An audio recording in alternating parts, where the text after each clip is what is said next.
आरक्षण से मिला संरक्षण, इसलिए बाबा के बच्चे विद्वान बन गए। कि आरक्षण से मिला संरक्षण इसलिए बाबा के बच्चे विद्वान बन गए। अरे उसमें से कुछ समाज के भलाई के लिए मिल गए, मगर कुछ बाबा के बच्चे अरे ऐसे गद्दार निकले जो बाबा भिंजी को ही भूल गए, बाबा भिंजी को ही भूल गए। आणि अशा लोकांना सांगायचं आहे की पिढ्यान पिढ्या डसलेला, की पिढ्यान पिढ्या या मानवतेला डसलेला साप सांगरे कोण आहे? अरे पिढ्यान पिढ्या या मानवतेला डसलेला साप सांगरे कोण आहे? आणि खरं सांग वेड्या, अरे त्या खाणीतून काढणारा खरा तुझा बाप कोण आहे? आणि म्हणून म्हणायचं आहे की जो अपनों को छोड़कर गैरों को साथ दे वो कभी अपना हो नहीं सकता। अरे जो अपनों को छोड़कर गैरों को साथ दे वो कभी अपना हो नहीं सकता। खा के बाप का माल, अरे खून किसी और का गाने वाला वो कभी अपना हो नहीं सकता। और जो बाबा साहब के नाम से जिसे एलर्जी है वो भड़वा कभी अपने खून का हो नहीं सकता। बाबा साहेबांना लय लोक विसरले हो, खातात बापाचं, खाते बाप का माल और गुण किसी और का गाते हैं। ऐसे कितने कमीने हैं। और इसलिए कहता हूं काय, सर्वांना बोलत नाही, सर्वांना बोलत नाही मी। जे बाबासाहेबांना विसरले मी मला त्यांना बोलायचं आहे।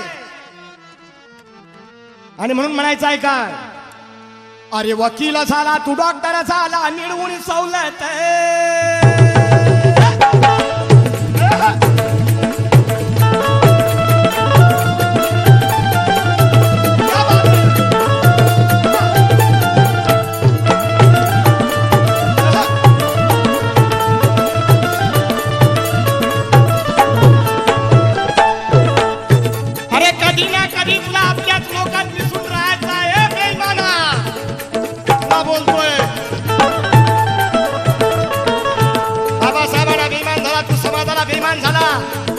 बाबासाहेबांच्यामुळे तुला पोटभर खायला मिळतं रे, त्यालाच तू बेईमान झाला। आणि म्हणून तुला म्हणायचं आहे काय की कधी ना कधी तुला आपल्या लोकात मिसळून राहायचं आहे। अरे लग्नात कार्यात बारशाच्या सोहळ्यात तुला बाबाच्या मार्गाने या समाजात सामील व्हायचं आहे।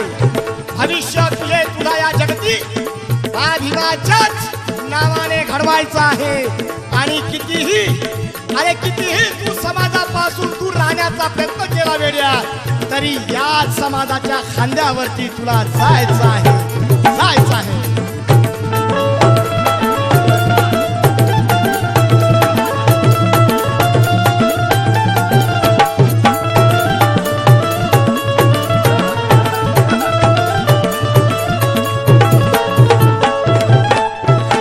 आणि म्हणून म्हणतोय काय,